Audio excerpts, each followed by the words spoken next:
कर्म का फल कब मिलता है कोई नहीं जानता। एक बार की बात है, एक गांव में एक बालक रहता था। उस बालक का नाम उत्तम था। उत्तम के पिता अपाहिज थे। उसकी माता गांव के बच्चों की प्राथमिक शिक्षिका थीं। वे अपना घर भी संभालती एवं गांव के बच्चों को भी पढ़ाती। उत्तम अब बड़ा हो रहा था। वह इतना समझने लगा था कि घर का सारा बोझ उसकी माता पर ही है। वह अपनी माता के बोझ को बांटना चाहता था। वह अपनी माता के गृह कार्य में उनकी मदद करता था। अब वह बड़ा हो चुका था, इसलिए पास के गुरुकुल में पढ़ने जाया करता था।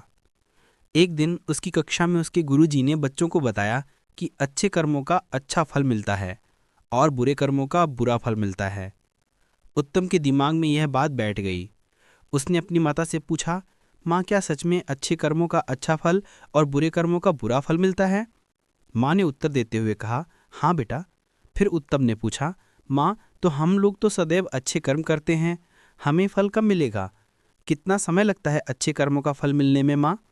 माता अपने पुत्र के प्रश्नों को सुनकर हंसते हुए बोली, बेटा, यह तो मुझे नहीं ज्ञात है, तुम ही बताओ।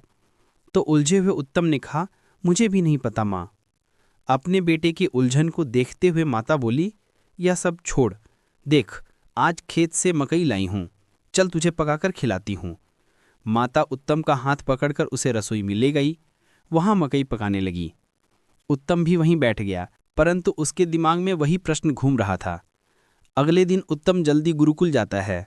वहां जाकर वह गुरुजी के आश्रम के बाहर उनकी प्रतीक्षा करता है। गुरुजी बाहर उत्तम को देखकर अपनी कुटिया से बाहर आते हैं।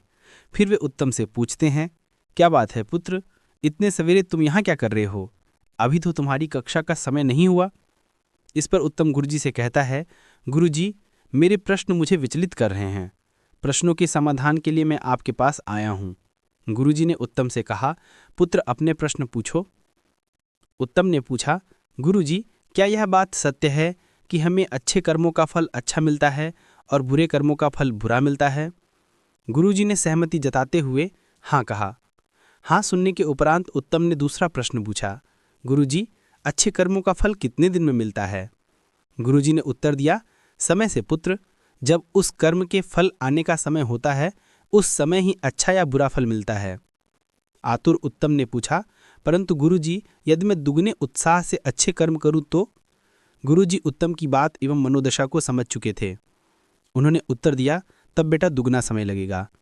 व्याकुल उत्तम ने फिर पूछा, गुरुजी, यदि मैं और मेहनत से और ध्यानपूर्वक अच्छे कर्म करूं तो? तब गुरुजी ने मुस्कुराते हुए कहा, तब तिगुना समय लगेगा पुत्र।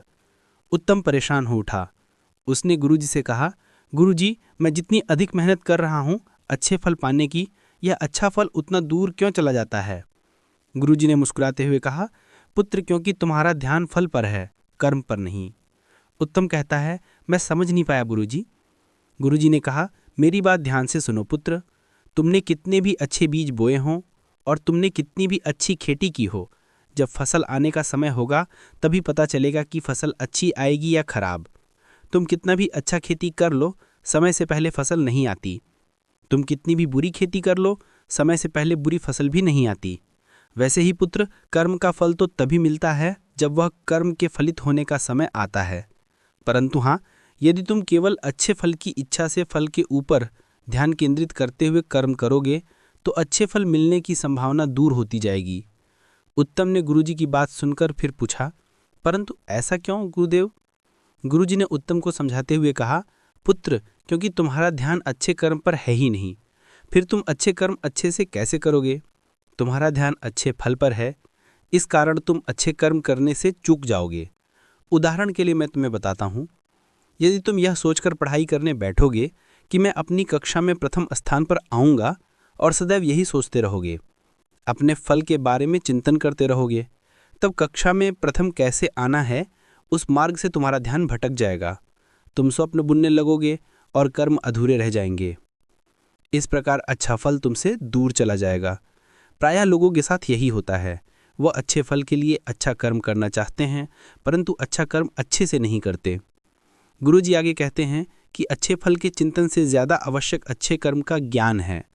यदि अच्छे कर्म का ज्ञान होगा और अच्छे कर्म के पथ पर निरंतर चलोगे तो अच्छे फल अवश्य मिलेंगे, इसमें कोई दो राय नहीं है। परंतु यदि अच्छे फल के बारे में सोचते रहोगे तो अच्छा कर्म नहीं हो पाएगा। अच्छे फल पर ध्यान रखना भी ध्यान को भटका देता है। तुम्हारे कर्मों में त्रुटि रह जाएगी और अच्छा फल दूर चला जाएगा। पुत्र, उत्तम समझ चुका था कि अब अपने अच्छे कर्मों के लिए अच्छे पथ का निर्धारण कर उस पर निरंतर चलना है। यही अच्छे फल का रास्ता है। अच्छे फल के बारे में सोचना मूर्खता है, वो हमें हमारे पथ से भटका देती है। इस कहानी को पढ़ने के लिए आप सभी का बहुत बहुत धन्यवाद। अगर आपको ये कहानी पसंद आई हो तो लाइक, शेयर, सब्सक्राइब और कमेंट करना ना भूले दोस्तों। Thank you so much.